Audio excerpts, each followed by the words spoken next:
नमस्कार, आर्य न्यूज देख रहे हैं आप और मैं हूं आपके साथ जावेद अली। आज बात बुलेटिन में मध्य प्रदेश को लेकर करेंगे, क्योंकि पटकथा शायद बहुत पहले ही लिखी जा चुकी है, लेकिन शोर अब मचा है सियासत में। हंगामा यूं ही बरपता है क्योंकि कमलनाथ अपने बेटे नकुल के साथ बीजेपी के होने जा रहे हैं। हालांकि अभी तक ये सूत्रों से खबर है। इसकी चर्चा पिछले 3-4 दिनों से जोरों शोरों पर थी, लेकिन तस्वीर अब भी क्लियर नहीं हुई है। तो क्या कमलनाथ ग्रैंड ओल्ड पार्टी की नब्ज दबाने की कोशिश कर रहे हैं? यानी ये प्रेशर पॉलिटिक्स है क्या? क्या दबाव में सहारे अपनी बात आलाकमान तक पहुंचाने की वो कोशिश कर रहे हैं? कई सारे ये क्वेश्चन मार्क हैं, कई सारे ये सवाल खड़े होते हैं। उनके निकट जन लगातार कह रहे हैं कि वो कांग्रेस में बेअदबी का शिकार हुए हैं, उनको नजरअंदाज कर अपमानित किया गया है। अगर दीपक सक्सेना की बात करें तो दीपक सक्सेना ने कहा है कि वो अपमान से आहत हैं। प्रेशर पॉलिटिक्स की बात करें तो कमलनाथ कांग्रेस भाजपा में शामिल होने की जो अटकलें हैं वो लगातार बनी हुई है। इसे लेकर खूब बातें हुई हैं।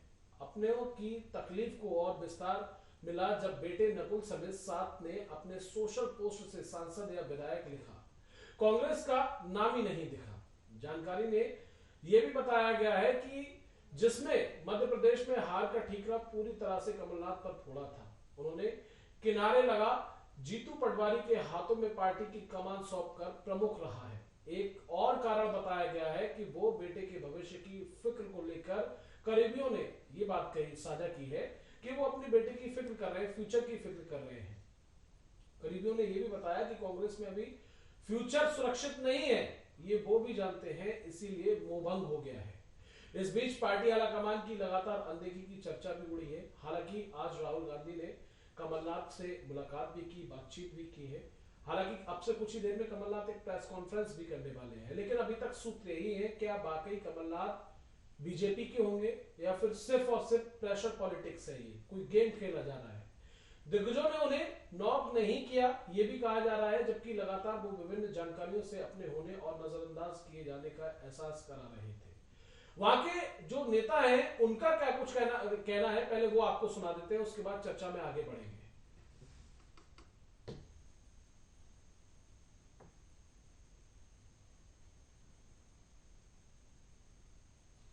ये बनी के लोग थे, वो बनी के लोगों की बड़ी ख्वाहिश थी कि मैं वहां से इलेक्शन लड़ूं। मेरे नाम के बनी में है, तो वो चाहते थे कई सालों से मैं वहां लड़ूं। लेकिन कुछ दिन पहले मैंने जब उनसे इनकार किया तो मैंने कहा तुम कैंडिडेट दे दो, तो आज आए थे इसलिए। उसके बाद पब्लिक मीटिंग तो जिस तरह से तैयारियां चल रही हैं, लग रहा है कि पूरा इलेक्शन के लिए तैयारियां हैं हमारी। तो जिस दिन हमने पार्टी छोड़ी उसी दिन से तैयारी है। सर, अगर नेशनल में भी एक जो हुआ है कमलनाथ जी का आ रहा है कि बीजेपी ज्वाइन करेंगे, तो काफी सीनियर लीडर है कांग्रेस देखो, के, क्या लगता मुझे ये नहीं मालूम कि कहाँ जाएंगे, लेकिन छोड़ना ही कांग्रेस का, और इस तरह से जो सीनियर लीडर छोड़ गए और कई और लाइन में है, मुझे अफसोस है कि कांग्रेस लीडरशिप नहीं समझती है कि जिन लोगों ने कांग्रेस बनाई है उनको इस तरह भागने पर मजबूर करें। सर, काफी सीनियर लीडर आपने भी छोड़ा और बाकी सीनियर लीडर, लेकिन आपको लगता है कि अभी भी कांग्रेस समझ नहीं पा रही? नहीं, उनको जरूरत नहीं है कांग्रेस की। वो अभी मतलब रोक नहीं पा रहे, लीडर्स को रोक अच्छा, चले फिर मैं। आपको क्या लगता है सर? अच्छा, हमारा गुजरात फोटो सर। हाँ, गुजरात सर्कल का है सर, बकरी स्पेशल। अपना फोटो कैमरा रखो। हाँ, रखो। तो क्या लगता है क्यों रोक नहीं पा रहे, क्यों छोड़ रहे हैं लीडर्स बड़े? पता नहीं, फिक्र नहीं है। मुझे नहीं लगता उनको कोई फिक्र है कोई जाए या आए। हाँ, तो अभी आने वाले इलेक्शंस भी हैं और इस समय पे बड़े लीडर्स छोड़ रहे हैं, क्या कहेंगे? अब वो लीडरशिप की कमजोरी है कि वो अपने घर वालों को इकट्ठे नहीं रख पाते। सर, अभी मोदी जी आ रहे हैं यहाँ पे जम्मू में, क्या कहेंगे? अब प्राइम मिनिस्टर ऑफ इंडिया है, उसको कैसे रोक सकते हैं? वेलकम। और प्राइम मिनिस्टर जब कहीं आता है तो कुछ दे के ही जाता है, चाहे हम उनकी पार्टी से मतभेद हों, लेकिन प्राइम मिनिस्टर जब आता है किसी भी पार्टी का तो वो कुछ दे के ही जाती है। उम्मीद है कि हम, अपेक्षा करता हूं कुछ दे के जाएंगे। बाकी स्वागत। तो गुलाम नबी आजाद को भी आपने सुना जिस तरह से पत्रकार वार्ताओं से वो पत्रकारों से ही कहते हुए नजर आए, जब लीडरशिप ही कमजोर है तो क्या कहा जा सकता है? उनके जाने न जाने से हालांकि कोई फर्क नहीं पड़ता है, गुलाम नबी आजाद ने यह भी कहा। ऐसे में कई सारे सवाल जो है वो खड़े होते हैं, क्या लीडरशिप मजबूत नहीं है? क्या कांग्रेस अपने नेताओं को समय नहीं दे रही है? क्या कांग्रेस अपने नेताओं को तवज्जो नहीं दे रही है? एक के बाद एक जिस तरह से कांग्रेस के नेता ताश के पत्तों की तरह बिखर रहे हैं, हालांकि अब कमलनाथ को लेकर भी अभी तक सूत्र है, क्लियर नहीं हुआ है, वो भी समय नजदीक है जब ये क्लियर होगा कि कमलनाथ बीजेपी ज्वाइन करेंगे अपने बेटे के साथ या नहीं करेंगे। लेकिन कयास फिलहाल अभी तक यही लगाए जा रहे हैं। ऐसे में ही प्रेशर पॉलिटिक्स के तहत ही शायद ये हवा जानबूझकर उड़ाई गई हो, ये भी कहा जा सकता है कि वो बीजेपी का दामन थाम रहे हैं। इसको बढ़ावा तब और मिला जब उनसे मीडिया ने सवाल किया और उन्होंने ना हाँ कहा और ना कहा, सिर्फ इतना कहा कि ऐसा कुछ होगा तो जरूर बताएंगे। जीतू पटवारी, दिग्विजय सिंह ने इनकार किया है। जो अटकलबाजियां लग रही हैं उनको लेकर दिग्विजय सिंह और प्रदेश कांग्रेस कमेटी के अध्यक्ष जीतू पटवारी का भी बयान सामने आया। दिग्विजय सिंह ने कहा कि वो उन्हें जानते हैं, ऐसा कुछ नहीं होगा। तो पटवारी ने एक्स पर पोस्ट डाला जिसमें साजिश की बात थी। फिर उन्होंने मीडिया से कहा कि मेरी कमलनाथ जी से बात हुई है। उन्होंने कहा है कि मीडिया में जो बातें आ रही हैं ये भ्रम है, मैं कांग्रेसी था और हूं और रहूंगा। सज्जन सिंह वर्मा की बात करें तो सज्जन सिंह वर्मा ने भी ऐसा ही कुछ कहा। कमलनाथ के करीबी और पूर्व मंत्री सज्जन सिंह वर्मा ने कमलनाथ के दिल्ली आवास के बाहर आकर मीडिया से कहा कि वो कांग्रेस छोड़ने को लेकर कुछ नहीं सोच रहे हैं। इस बीच तरह तरह के सूत्रों के हवाले से एक और खबर आ रही है कि जो कांग्रेस के लिए नाथ फैमिली की ओर से डबल झटका है, वह कहा जा रहा है कि कमलनाथ भले ना जाएं, लेकिन उनके बेटे नकुल और बहू प्रिया नाथ अपने समर्थकों संग भाजपा से जुड़ सकते हैं। तो क्या सोच रहे हैं कमलनाथ? ये भी अपने आप में बड़ा सवाल है। बीजेपी में जाने को लेकर पिच तैयार थी, लेकिन फिर ऐसा क्या हुआ कि असमंजस बरकरार रहा।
तो जिस तरह से मध्य प्रदेश में फिलहाल अभी कमलनाथ को लेकर कयास लगाए जा रहे हैं, सूत्र यही कह रहे हैं कि बीजेपी का दामन थाम सकते हैं। हालांकि सज्जन सिंह वर्मा की बात करें, कैलाश विजयवर्गीय की बात करें, दिग्विजय सिंह की बात करें तो साफ तौर पर वो इस चीज को नकारते हुए नजर आ रहे हैं। और कमलनाथ ने खुद कहा अपने बयान में कि मैं कांग्रेसी हूं और कांग्रेसी रहूंगा। मेहमान हमारे साथ जुड़ गए हैं, उनसे आपका परिचय करा देते हैं।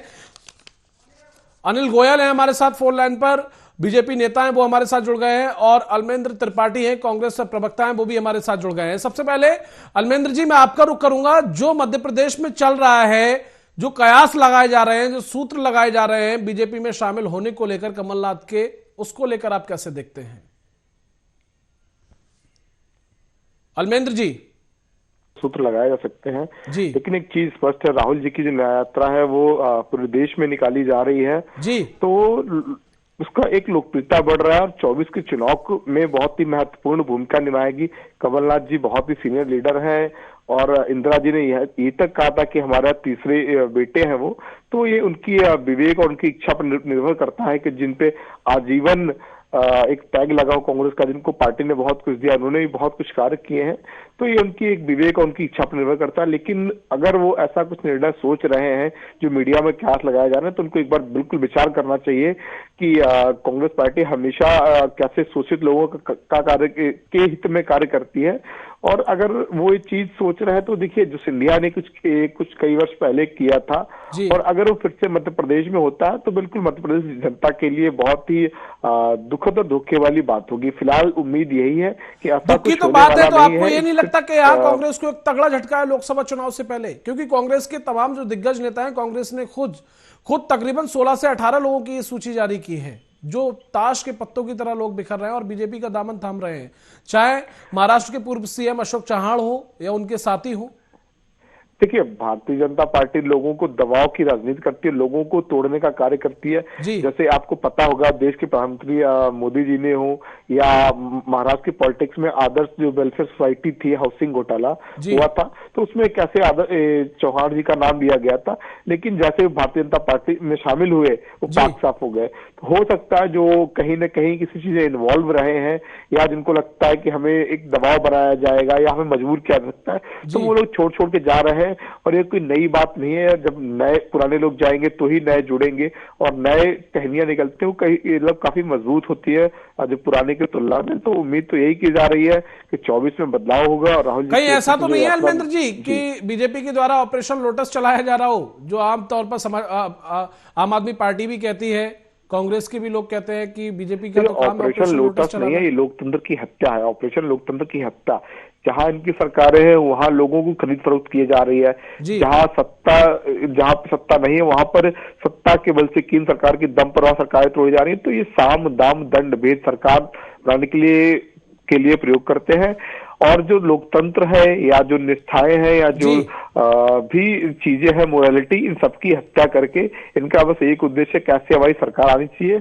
और जहां तक अभी कुछ दिन पहले खड़गे जी ने एक बात कही थी कि हो सकता है 24 का चुनाव आखिरी चुनाव, तो बिल्कुल इस बात से बड़े कयास लगाए जा सकते हैं, कैसे चाइना की तरह यहाँ वन पार्टी रूल ना कहीं कर दिया जाए। तो बहुत ही इस बात का बड़ा दुखद और संदेह इस चीज पे है। तो देश की जनता को ये चीज सोचनी होगी और बिल्कुल वो सोच भी रही है। जैसे अभी आपने देखा कि न्यायपुरा में कैसे भीड़ उमड़ रही है, भारी संख्या में लोग आ रहे हैं, लोग मदद कर रहे हैं। तो लग रहा है कि 2024 में जनता बदलाव के मूड में और बदलाव होके रहेगा देश में। ठीक है। हमारे साथ अनिल गोयल जी भी जुड़े हुए हैं। अनिल गोयल जी, आपने अलमेंद्र जी को सुना, वो साफ तौर पर बीजेपी पर गंभीर आरोप भी लगाते हुए आए और उन्होंने इस बात का भी खंडन किया कि ये सिर्फ सूत्र हैं, कयास लगाए जा रहे हैं। अनिल गोयल जी, जो कुछ मेरे भाई ने कहा है जी, वो इसके अलावा कुछ कह ही नहीं सकते। जिस पार्टी को न्याय अपने कार्यकर्ताओं के साथ अन्याय कर रही है जी, जो पार्टी आम जनता के साथ अन्याय कर रही हो जी, जो पार्टी सिर्फ और सिर्फ अपने परिवार को बचाने के लिए काम कर रही हो जी, सोनिया गांधी जी चाहती है कि मेरे बेटे राहुल गांधी प्रधानमंत्री बने। जिस पार्टी की सोच ये है, जिस पार्टी का राष्ट्राध्यक्ष जो भी मतलब एक जिसको जो भी के रूप में कह सकते हैं या पूरी तरीके से उनके इशारों पर चले, जो इशारे सोनिया गांधी जी करें या राहुल गांधी करें, उस पार्टी के प्रवक्ता से या उस पार्टी के नेता से इससे ज्यादा अपेक्षा करी नहीं जा सकती। आज जनता ये देख रही है कि एक तरफ वो सरकार है जो देश के लिए काम कर रही है और एक तरफ वो पार्टी है जो सिर्फ परिवार के लिए काम कर रही है। अपने परिवार को बचाना, अपने, और इनका गठबंधन भी सेम हुई है।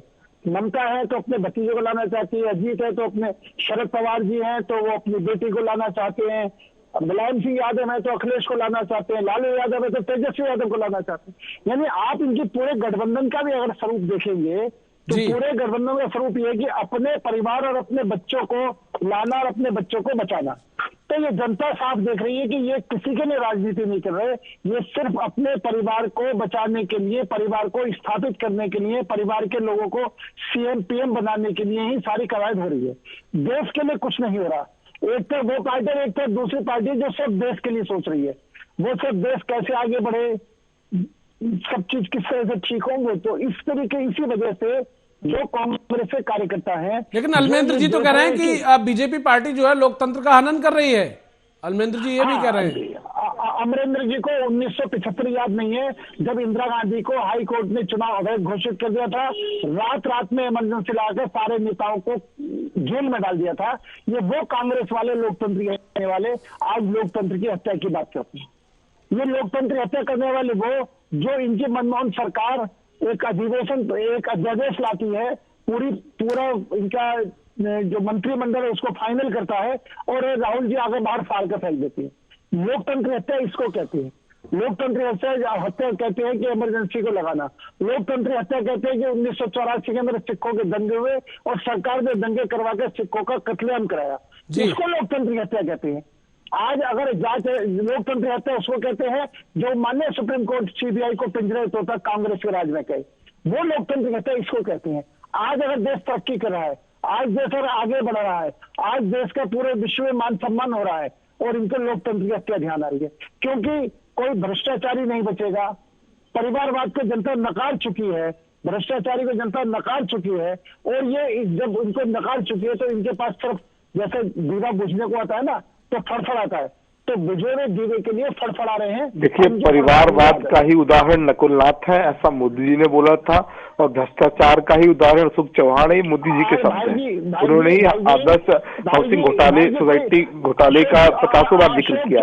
हेमंता विश्व शर्मा जो भारतीय जनता पार्टी में मंत्री है, आज जो मुख्यमंत्री है वहाँ के, 50 बार आरोप लगाए हैं। बताइए, वीडियो भेजू, प्ले करूँ यहाँ पे, कितनी बार बोला है। तो घोटाले की बात ना करिए, भारतीय जनता पार्टी खुद एक घोटाला मुक्त पार्टी हो गई। जिन पे घोटालों के आरोप सब तो भारतीय जनता पार्टी में है। अल्मेंद्र जी पहले सुन लेते हैं अनिल जी को, हो, लेकिन उसको अनिल जी को पहले सुन लेते हैं, उसके बाद आपके पास आएंगे। भाजपा में शामिल हो जाए वो निर्दोष हो जाता है, वो फाइल बंद कर दी जाती है।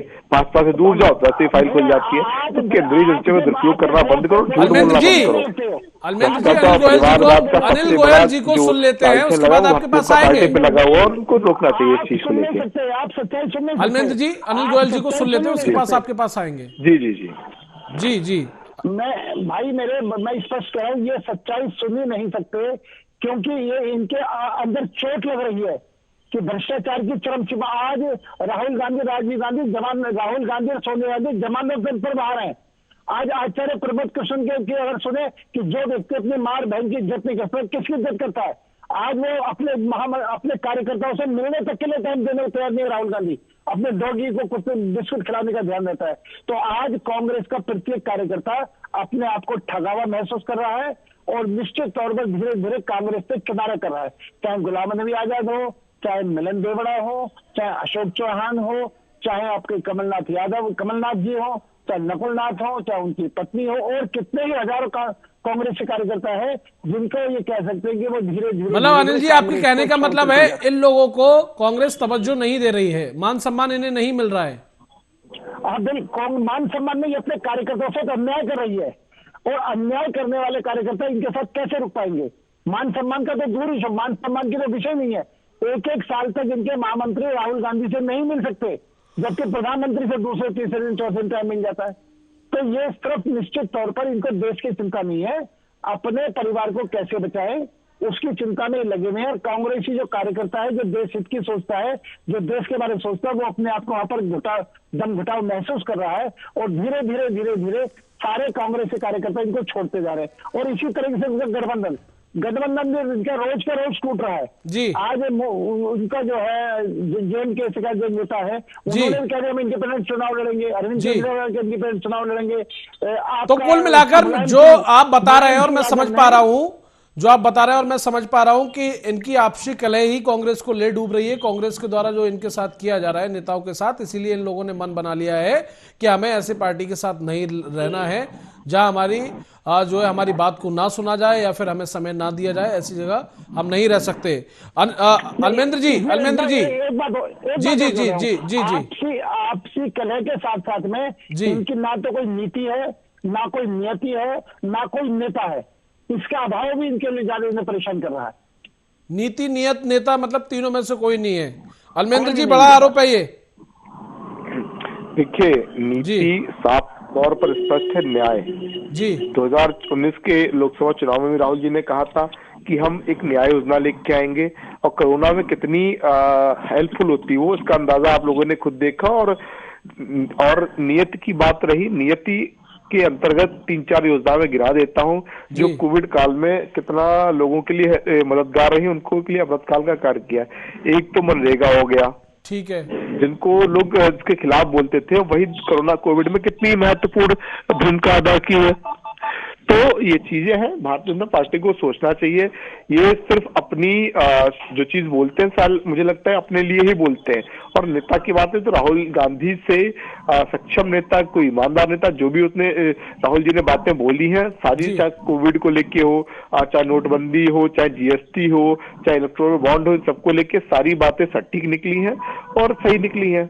तो इस तरह की बातें फिजूल की करने से बचना चाहिए। सबसे मतलब आपने पहले सोचना चाहिए कि इलेक्ट्रॉनिक बॉन्ड का जिक्र किया, इलेक्ट्रॉनिक बॉन्ड का जिक्र जो किया अभी, रहा है, ये अलमेंद्र चीजें जी, महत्वपूर्ण है। लेकिन भारतीय जनता पार्टी के लिए सबसे महत्वपूर्ण है चुनाव, और वो कैसे जीता जाए। वो सिर्फ 24 घंटे इसी चीज पे काम करते हैं, कैसे नेताओं को तोड़ा जाए, कैसे वन पार्टी डिक्टेटरशिप लगाई जाए, अपनी लागू की जाए।